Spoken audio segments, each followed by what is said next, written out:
Please Mahatma ji, जीव और आत्मा एक हैं या दो? जल्दी से बताइए, मुझे रात भर नींद नहीं आई। यहाँ स्क्रीन पर आप ये कमेंट देख रहे हैं और इस कमेंट के उत्तर में मैंने ये नीचे लिखा कि जीव और आत्मा एक नहीं है, ये दो हैं। तब महात्मा जी कहते हैं कि वीडियो बना करके इस बारे में आप बताएंगे तो ज़्यादा अच्छा रहेगा। तो वीडियो आपके सामने प्रस्तुत है। कई ऐसे भी हैं जो इस बात को मानते हैं कि जीव और आत्मा एक नहीं है, दो अलग अलग हैं।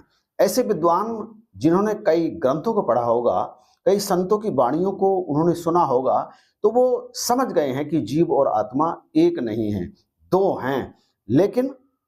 लेकिन कई ऐसे हैं जिन्हें संतों की संगति नहीं मिली या फिर कहीं से उनके दिमाग में इस तरह की बात आई और वो इस विषय में नहीं जानते हैं या पूछना चाहते हैं, तो वो आदेश भी देते हैं। मैं इन्हें आदेश ही समझता हूं, इनके कमेंट को।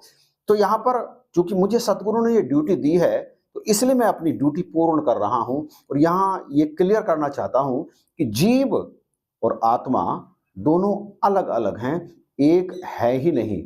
और इस बात को समझने के लिए हमें दोनों को अलग अलग जानना होगा, समझना होगा और दोनों के बारे में बातें करनी पड़ेगी। तो यहाँ पर हम सबसे पहले जीव के बारे में बात करेंगे कि जीव कौन है। रामचरितमानस में तुलसीदास जी लिखते हैं, ईश्वर अंश जीव अविनाशी। जीव ईश्वर का अंश है और अविनाशी है, किसका कभी नाश नहीं होता। चेतन अमल सहज सुख राशि, ये चेतन भी है, अमल भी है और सहज ही सुख की राशि है। तो ये जो जीव है, जो जीव मनुष्य के शरीर में रहता है, यहां पर इस जीव के बारे में तुलसीदास जी ने लिखा कि ये अमल है, चेतन है। सभी योनियों में जीव चेतन अवस्था में नहीं होता। तो ये जो जीव है, यदि हम इसे विज्ञान की दृष्टि से देखें तो विज्ञान की दृष्टि से ये जीव वो जीव नहीं है जिसे आध्यात्म जीव कहता है। विज्ञान की दृष्टि से जीव दो प्रकार का है, सजीव और निर्जीव। सजीव वह है जिसमें जीवन है, जो बढ़ता है, जिसमें सांस चलती है, जो एक निश्चित समय पर जाकर मृत्यु को प्राप्त हो जाता है, अर्थात उसमें जीवन समाप्त हो जाता है। जैसे मनुष्य, कीड़े मकोड़े, पशु पक्षी, पेड़ पौधे, ये सजीव हैं।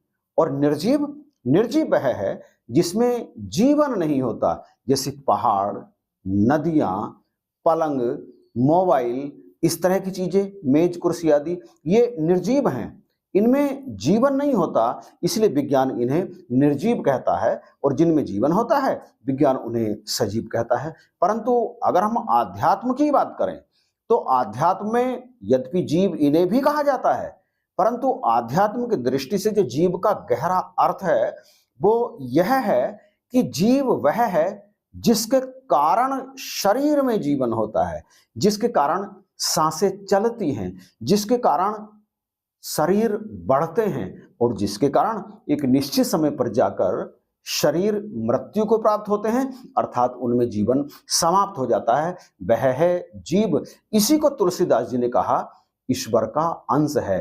ये जीव कौन है? ईश्वर का अंश है। और इसी जीव को भगवान श्री कृष्ण श्रीमद् भागवत गीता में कहते हैं कि यही है जो एक शरीर से निकल करके दूसरे शरीर में जाता है। ठीक इस तरह से ये शरीर बदलता है, जैसे व्यक्ति कपड़े पुराने हो जाने पर उनका त्याग कर देता है और नए वस्त्र धारण कर देता है। वासांसी जीर्णानि यथा विहाय, नवानि गृह्णाति नरोपराणि, तथा शरीराणि विहाय जीर्णान्यानि संयाति नवानि देहि। देखिए यहाँ पर श्रीमद् भागवत गीता में इस तरह से लिखा है। श्रीमद् भागवत गीता दूसरा अध्याय श्लोक संख्या 22, वासांसी जीर्णानि यथा विहाय।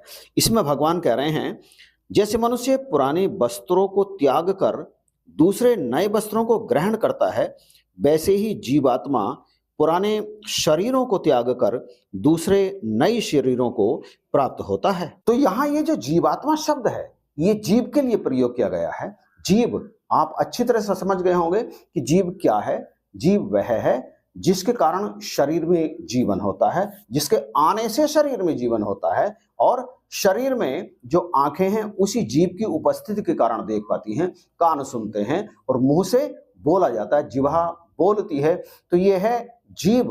परंतु जो आत्मा है उसे समझना परम आवश्यक है और बहुत जरूरी है। यहाँ पर जो जीवात्मा या जीव के बारे में भी कहा गया है, तो वो भी आप स्पष्ट समझ लीजिए कि जीवात्मा या जीव एक नहीं होता है, ये तो अनेक होते हैं, जिनकी संख्या का हम जैसे साधारण मनुष्य अनुमान भी नहीं लगा सकते। ये असंख्य हैं हमारे हिसाब से। और ये जो जीव हैं ये ईश्वर का अंश हैं। जैसा कि पहले भी कहा, रामचरित में एक स्थान पर लिखा है परबस जीव।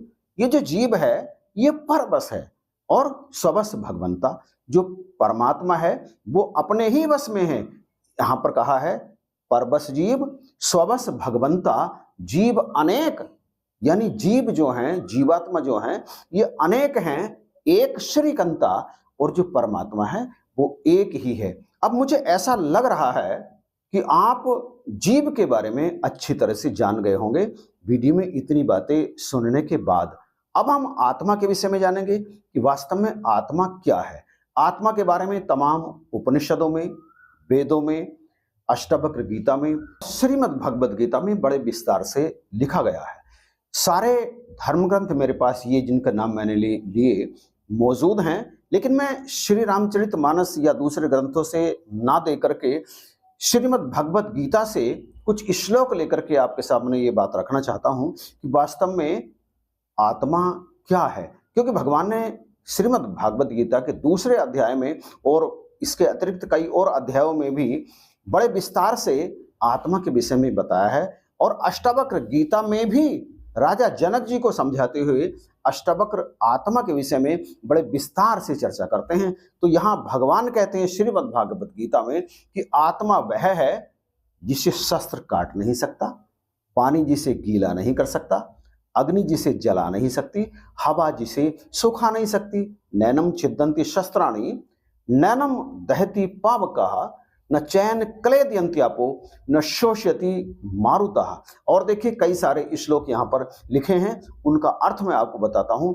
आत्मा को समझने में ये बड़ी सहायता करेंगे। तो आइए चलते हैं श्रीमद् भागवत गीता की तरफ। श्रीमद् भागवत गीता दूसरा अध्याय श्लोक संख्या 23, नैनम छिद्दन्ति शस्त्राणि। यहाँ पर देखिए, इस आत्मा को शस्त्र काट नहीं सकते, इसको आग जला नहीं सकती, इसको जल गला नहीं सकता और वायु सुखा नहीं सकती। इसके अगले श्लोक में 24वें में भगवान कहते हैं अच्छेद्यो अयम दाह्यो अयम क्लेद्यो अशोष्य एव च नित्य है सर्वगत है स्थाणुर चलो अयम सनातन है। क्योंकि यह आत्मा अछेद्य है, अर्थात इसे काटा नहीं जा सकता। यह अदाह्य है, इसका दाह नहीं किया जा सकता। अक्लेद्य और निसंदेह अशोष्य है तथा यह आत्मा नित्य यानी सदा रहने वाली, सर्वव्यापी, सर्वत्र समान रूप से व्याप्त है। अचल, ये स्थिर है, चलती नहीं। आगे भी कहा है स्थिर रहने वाला, और सनातन है।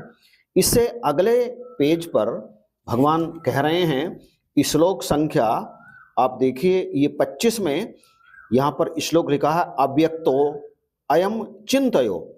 यह आत्मा अव्यक्त है, यानी यह व्यक्त नहीं होती, और अचिंत्य है, ये चिंतन में भी नहीं आ सकती।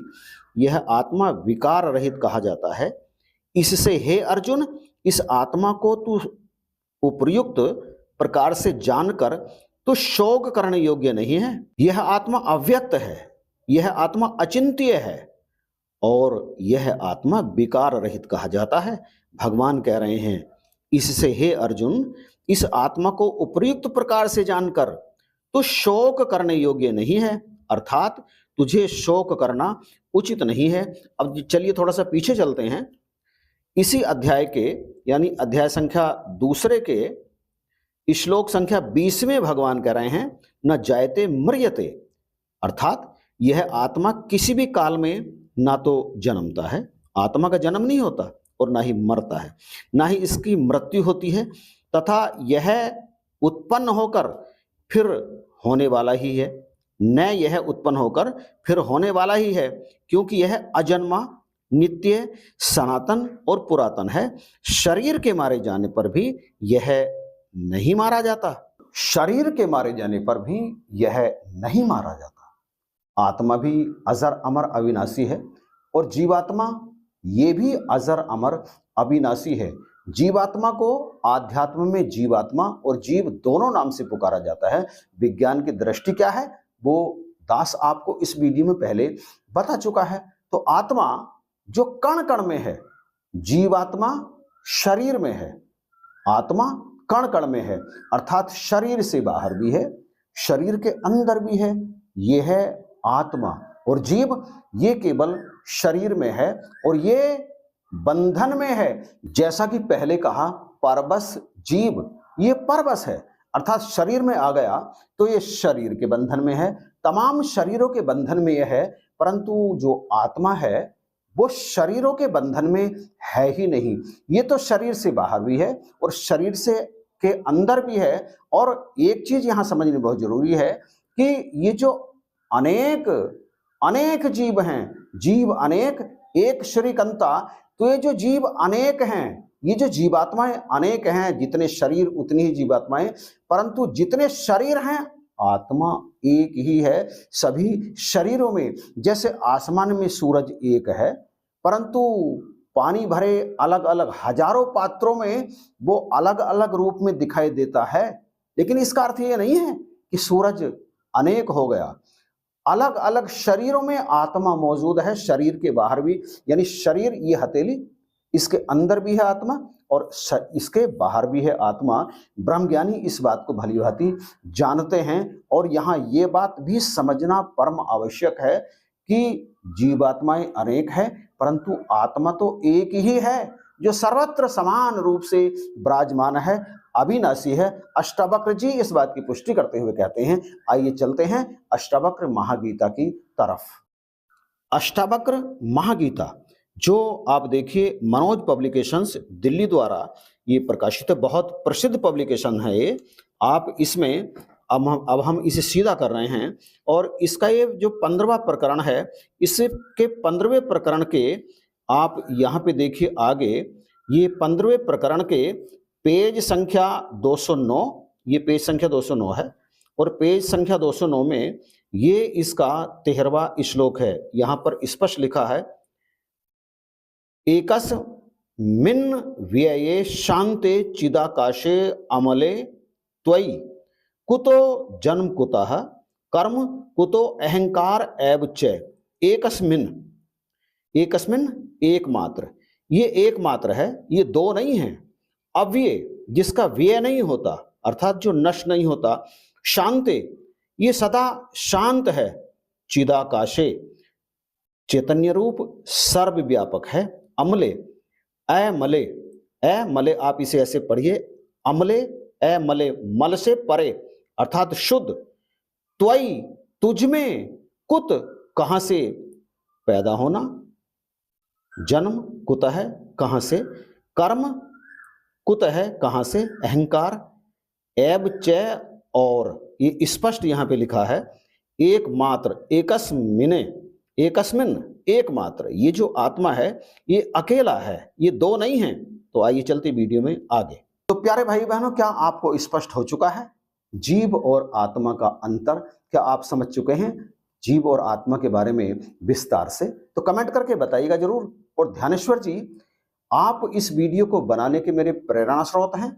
आपको भी यदि अपने प्रश्न का उत्तर प्राप्त हो गया है तो निश्चित जानिए अब आपको नींद आनी आरंभ हो जाएगी। कमेंट करके बताइएगा जरूर कि आपको ये वीडियो कैसा लगा। इन्हीं शब्दों के साथ वीडियो देखने के लिए आप सभी का धन्यवाद।